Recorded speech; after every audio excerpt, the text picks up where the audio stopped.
आप लोग इससे पहले वाला जो चैप्टर पढ़े थे उस चैप्टर का नाम था कौन सा, किसी को याद है? भीष्म प्रतिज्ञा। मतलब और आप कहानी भी पढ़े तो उसका कहानी इम्पोर्टेंट था और पूरे कहानी को अच्छे समझे। आज हम लोग भारत के एक बहुत ही यशस्वी व्यक्ति, युवाओं के स्रोत, या यूँ समझ युवाओं के अंदर एक नए प्रेरणा स्रोत रहे, युवाओं के अंदर एक नए जागरूकता लाने के लिए, समझ गया ना।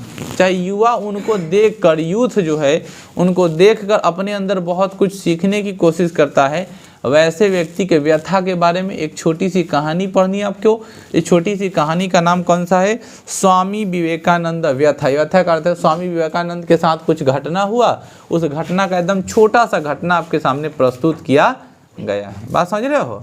स्वामी विवेकानंद का साथ एक छोटी सी घटना हुई है, उस घटना को आपके सामने क्या रखा गया है? प्रस्तुत किया गया है। वो घटना को आप लोग समझिए कि स्वामी विवेकानंद अपने कर्म से तो अच्छे थे ही, उनके विचार भी क्या थे? अच्छे थे। कोई भी व्यक्ति होता ऐसा है कि कर्म से अच्छा होगा लेकिन उसका विचार अच्छा नहीं होगा। जैसे कर्म से अच्छा कहने का मतलब है कि वो साधु है, कर्म से अच्छा कहने का मतलब वो पंडित है, ब्राह्मण है, लेकिन उसका गंदा सोच है, इसको बोलते हैं कर्म से अच्छा होना लेकिन विचार से अच्छा। ये कर्म से तो अच्छे थे ही, यानी पढ़ने लिखने में बहुत यशस्वी थे, बहुत तेज थे, और साथ में समाज सुधारक की भी क्रिया करते थे। समझ गए? तो वो कहता है, महात्मा स्वामी विवेकानंद के बारे में कुछ हम लोग जान लेते हैं। इनकी कुछ स्पेशल जीवनी है। 1893 तमस्य वर्षस्य सितंबर मासः, सितंबर महीना के 1893 साल है। स्वामी विवेकानंद अमेरिका देशु आयोजिते विश्व धर्म सम्मेलन भाग गृहीतवान।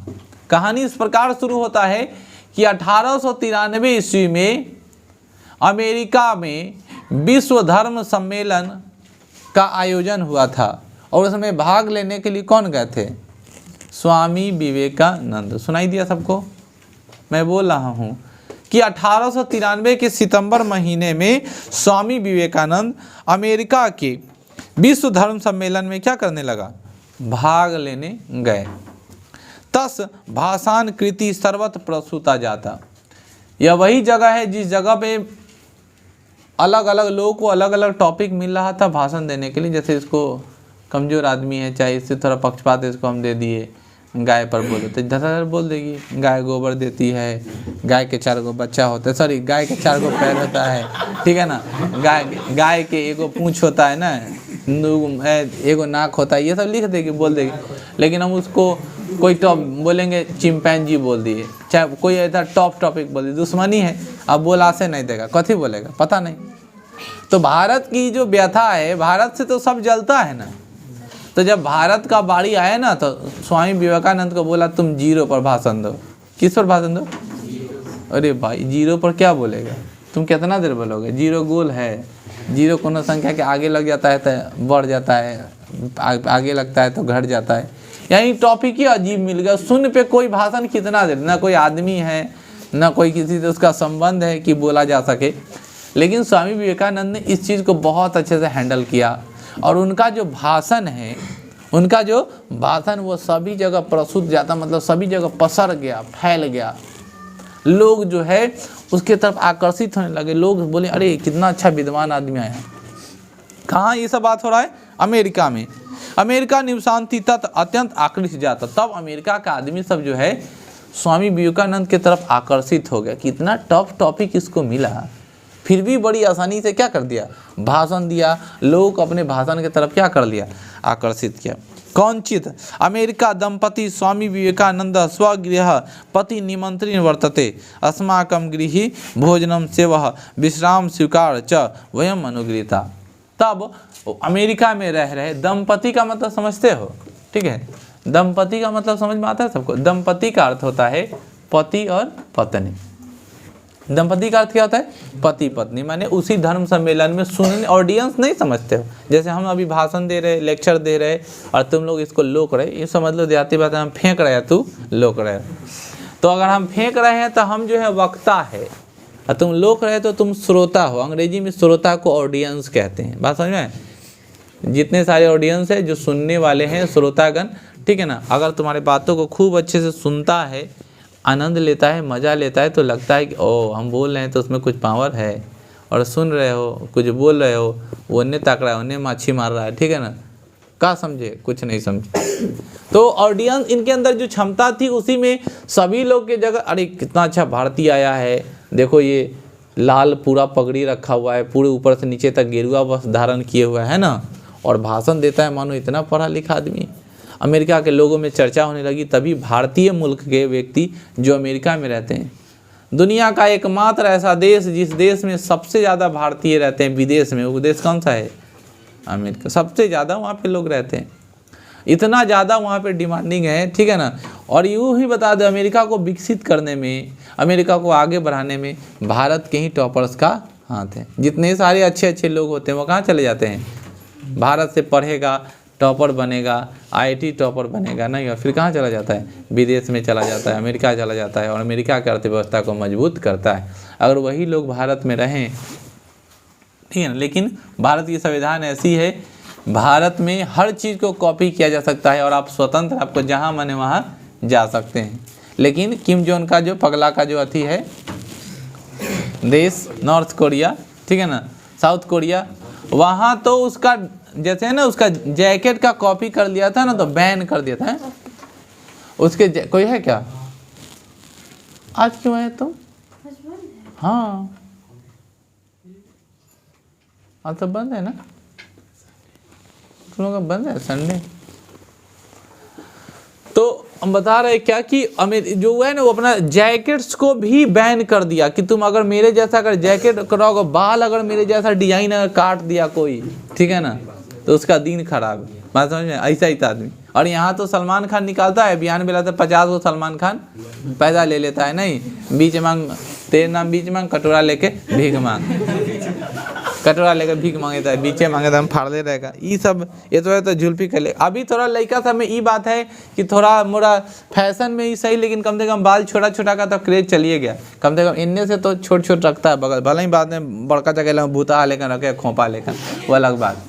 लेकिन पहले जो बीचवा में जो फैशनवा चल गया था, वो में कैसा था, बड़का बड़का बाल लगता बीचे में ऐसे ऐसे, ठीक है ना, लगता कभी चलता फिरता कोई शादी सिंदूर कर देगा, कोई गारंटी नहीं, ठीक है ना, एकदम हिलाई डोले तेरे नाम वाला करता। अभी भी बहुत आदमी को देखोगे तेरे नाम सुनते हुए।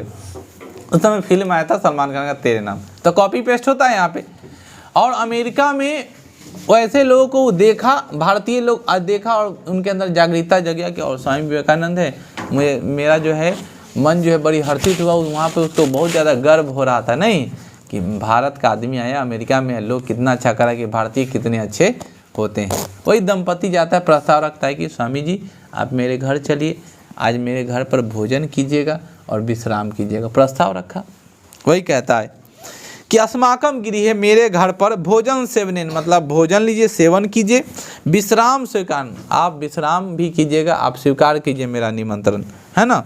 वयम अनुगृहीत्वा इति, जिससे मेरा क्या होगा, कल्याण होगा, आप अनुग्रहण कीजिए, नहीं हम पर दया कीजिए, इस तरह का भाव रखा। स्वम प्रिय तयो निवेदम अंगीकृतवान स तत्गृह गत्वा रात्रो भोजन कृतवान। यह बात सुनकर स्वामी विवेकानंद ने उनके बातों को एक्सेप्ट कर लिया, मान लिया, और उनके घर पर जाने का प्रस्ताव को स्वीकार कर लिया, और रात्रि में भी गए और भोजन भी हुआ। अब विश्राम की बारी आई, सुंदर सुंदर भोजन हुए, खाना खा लिए बेचारा, और क्या हुआ, विश्राम की बारी, मतलब सोने की बारी आई। दंपति तस सैनम व्यवस्था 81 प्रकोष्ठ परिकल्पनवंती थे। इसका अर्थ होता है कि दंपति जो है उनके लिए एक सुंदर सा कमरा व्यवस्था किया, जिस कमरे में उनको सुलाया गया। समग्र व्यवस्था उत्कृष्ट आसित, समग्र व्यवस्था मतलब वहाँ जितने सारी व्यवस्थाएं थी वो उत्कृष्ट, मतलब बहुत अच्छा लग रहा, अट्रैक्टिव नहीं समझते हो, हर चीज़, ठीक है। जैसे वहाँ पे खाने की वस्तु बहुत अच्छी अच्छी थी, ठीक है ना, खाना हो गया, सोने की व्यवस्था है तो सुंदर बेड, नहीं रूम पूरा अच्छे से डेकोरेट किया हुआ कि स्वामी जी को लगे कि हमारा व्यवस्था में कोई कमी नहीं, पूरा व्यवस्था है। अर्धराते महिला कश्यपी सुरवती, अर्धरात मतलब रात्रि के आधा जब रात बीत गया, तब महिला जो है कश्यपी मतलब उनके दंपति का जो वाइफ है, पत्नी जो है, दोनों पति पत्नी में से महिला जो है रोने का आवाज़ सुनती, रोदन स्वर सुरवती कस रोदनम स्यात् इति सन क्षण कालम न ज्ञातम, वह रोने की आवाज़ को सुनकर वह क्षण काल मतलब जल्दी से उठकर क्या हो जाती है, बैठ जाती, और जल्दी से उठकर बैठ के परेशान हो, अरे कौन रो रहा है, कौन रो रहा है, ऐसे ताकत, और नींद में थी तो थोड़ा और रुक करके प्रयास की, झांक करके देखने की प्रयास की कि कौन रो रहा है, पहले पता तो लगाए, है ना। तो तत्कमपि संदेह प्राप्तोनि स पार्श्वनाथ प्रकोष्ठ समीप गतवती, तब उन्हें संदेह हुआ कि कहीं स्वामी जी तो नहीं रो रहे हैं, नहीं, तो उनको संदेह हुआ, अपना गेट को खोलती है और उनके गेट तक जाती है, ऐसे कान लगाकर धीरे धीरे सुनती। स पार्श्व प्रकोष्ठम समीप गतवती तत्तयांग ज्ञातम यत रोदन स्वरः विवेकानंद प्रकोष्ठ तम आयाति इति सा झटिते पति जागृतवती तेन सह विवेकानंद प्रकोष्ठ गतवती न ताभ्य रोदनम कुर्वनः स्वामी दृष्टवता ताभ्य महत् आश्चर्यम प्रभात रोजन्यात् अशुद्ध संपूर्णम अपि उपधानम आर्ध जातम आसीत। यह सुनकर वो अपने जाती हड़बड़ाए हुए अपने पति को बोलती है, उठी उठी जल्दी, स्वामी जी काहे ना काहे रो रहे, चली जल्दी, ठीक है ना। स्वामी जी के दरवाजे को काफ़ी देर तक ठकठकाया गया, स्वामी विवेकानंद के दरवाजे को काफ़ी देर तक ठकठकाया गया।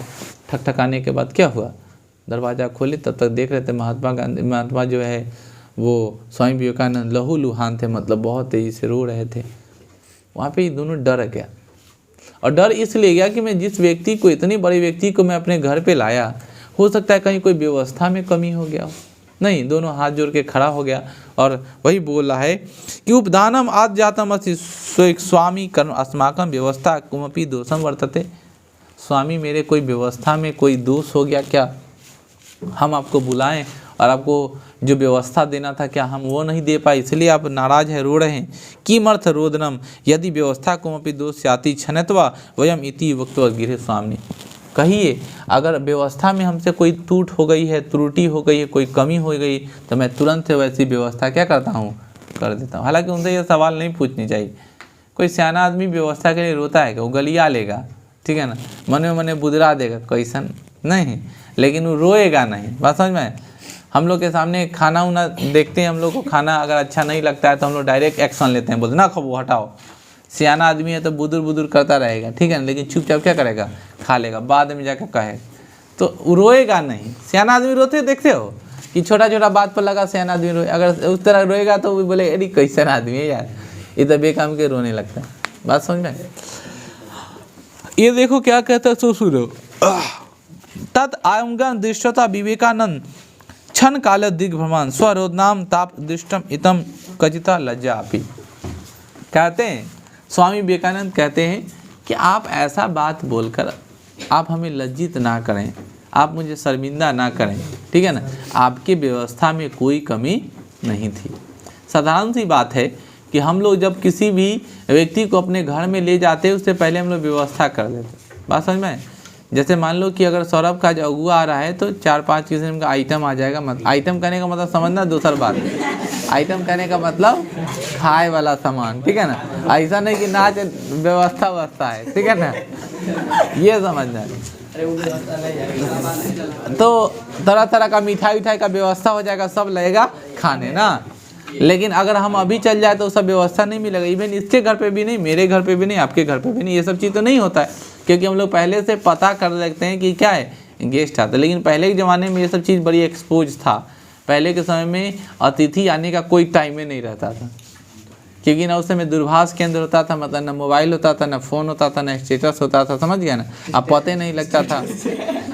हाँ, स्टेटस तो बहुत मायने हैं, ठीक है ना, क्योंकि हम जब भी रन कहीं करते हैं तो लिख देते हैं आई एम गोइंग टू फलानवा। जहाँ चिलनवा लग जाने वाला चिलनवा देख लिया कि अब अभी लगा स्टेटस, मतलब अभी रन किया होगा तो 1 घंटा में पहुँच जाएगा। बात समझ रहे हो। इस अनुसार से वर्किंग करता है, बीच में कोई फ़ोन नहीं करना, इस तरह का बात।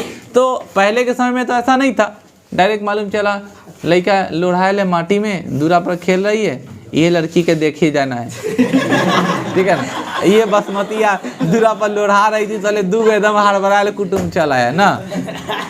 बोला बउआ पापा, तो ना पापा ना तुम तो ये ठीक है, पता लगा लिया। फिर अच्छा ठीक है हम बाद में आएंगे, चल गए ना। वो लड़की के देख रही तो लोढ़ा लले माटी में, एकदम गंदा होता ना। और अभी क्या है, कह देता है पहले ही आ रहे हैं तो खूब बढ़िया थे पोता पोती तैयार उयार हो के घरे रेडी उडी करवा के रखता है ना मनु। ऐसा ना करना, तू ऐसे ही जाना, डायरेक्ट गाड़ी शुरू करना, डायरेक्ट लड़की वाला के दूरा पर पहुँचना हड़बड़ाए। अब बोलना पापा कहाँ है, अरे लड़की दिखाई दे देगी, बोले अगर ठीक ठाक है तो ठीक ठाक है, नहीं तो समझ रहे ना मनु, कैंसिल। ध्यान देना। तो वहाँ पे जो है वो स्वामी विवेकानंद जो थे वो क्या थे, व्यवस्था से उनको कोई परहेज नहीं था। स्वामी विवेकानंद बहुत उदार व्यक्ति थे, वो समझते थे देश की हमारी स्थिति क्या है और आपको इसमें हम बताएंगे। वो कहता है कि क्षण विरम रोदन यत्कृत निगर सवत क्षंतव अहम एवं भवदाम्य भवती अत्यंत मधुर स्वादु भोजनम परिवेष्टि। आप दोनों चिंता न करें, आपने जो भोजन हमें कराया था वह भोजन बहुत ही स्वादिष्ट मधुर स्वाद का था, जिसको खाने में हमें बहुत आनंद आया। आपकी व्यवस्था में कोई कमी नहीं थी।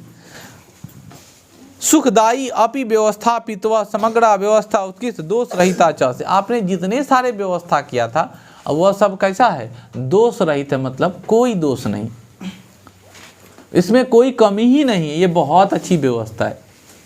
लेकिन अतस्व सुख दाम्पति अभी व्यवस्था समग्र व्यवस्था उत्कृष्टा दोष रहिता च अति एवं मम रोदनस्य कारणवस्य अतस्रः व्यवस्था सर्वथाना भोजन कृत्वा यदाम अहं तल्पे विश्राम कुर्वन् आसम तदा मम नेत्रो पुरत मम देश बंधुवा चित्रम अवगता।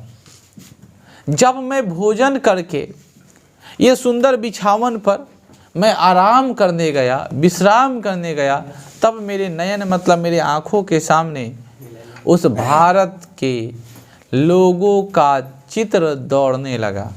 ठीक है ना, जैसे थोड़ा पापा का परी आपके सामने आते हैं, ठीक है ना, रात्रि में, अच्छा तू है आते ताकते रहता, ठीक है ना, टॉर्च मारते रहता ऐसे ही थे, नींद ना आ रहा लो क्या करे, नहीं अब बेचारा बहुत परेशान रहता है, तब ना ये ना प्रॉब्लम है थोड़ा, दूसरा तो लग रहा है तेरा प्रॉब्लम, तेरा पढ़ाई रहा पर ध्यान दो, स्थिति तुम्हारा साफ बदतर होते जा रहा है। स्वामी विवेकानंद को पूरा भारतीय आदमी परी से लेकर पारा तक पूरा क्या हुआ दिखाई दिया, सब दिखाई दिया। और वो ऐसा है मम रोदनस्य कारणते से कहता है कि नेत्रो मम पूरा देश बंधुव चित्रम, भारत के सभी बंधु का, सभी माताएं बहने का क्या हुआ, उनके सामने फोटो। आपको पता है भारत उस समय ऐसी स्थिति से गुजर रहा था जिस स्थिति में भारत के पास खाने के लिए ठीक से नहीं था। भारत में अंग्रेज किसके गुलामी के जंजीर में जकड़ा, समझ रहे हो ना, 1893 में तो समझ रहे हो, भारत समय किसके चंगुल में था, अंग्रेजों के चंगुल में। जिस समय भारत को ठीक से किसी काम के बदले भारत के व्यक्तियों को भोजन मिल जाए तो बहुत था। अंग्रेज भारत में 1600 ईस्वी में आया है और गया कब है, 1947 में, तो 250 साल कम होता है क्या, 250 साल बहुत होता है। यहाँ तो 2.5 दिन बिताना मुश्किल हो जाता है बिछड़ के, ठीक है ना, अब वहाँ तो हम पर आके रूलिंग कर रहा है कितना साल, 250 साल, समझ रहे हो मनु, ठीक है ना। मम रोदनस्य कारण कहता देश बंधो चित्रम वरक ते पूर्णो आहारम अपि न प्रवंती शीत काले पर्याप्त आज कथा अपि तेषाम पार्श्वे न भवती दुख दरिद्रा जीवन यापन असंख्य भारतीय मम ऋषिमिता तद मम अपि दुख ग्रस्तम अभवत। मैं आपको जानकारी के लिए बता दूं कि जब मैं सो रहा था तब भारत के वैसे लोगों का चित्र मेरे सामने आ गया जो सड़कों पर गलियों में नंगे हैं, भूखे हैं, और इस ठंडे के मौसम में, इस शीतकाल मौसम में, सितंबर मास में पहले बहुत ज़्यादा ठंड शुरू हो जाती थी, मतलब इस शीतकाल में नहीं, नग्न अवस्था में कहीं पे भूखे पड़े हैं, नहीं कहीं अंग्रेजों की चाबुक खा रहे हैं, उनकी स्थिति इतनी खराब है कि भूखे, और उसकी स्थिति को देखकर मुझे क्या आ गया, रोना आ गया। मैं सोचता हूँ कि मेरा भारत कब आज़ाद होगा, मैं सोचता हूँ कि भारत की ऐसी दुर्व्यवस्था से कब मुक्त होगा, इसके बारे में वो सोचने लगा। बात समझ में आया, और इसको सोचकर वो क्या करने लगे, रोने लगे। ये है स्वामी विवेकानंद की व्यथा। इतनी छोटी सी कहानी है और इतने में कुछ सवालात आपसे पूछा जाएगा जो एग्जाम में आप लोग कर लो, इससे एक आधु का सवाल पूछता है, ठीक है। अगले को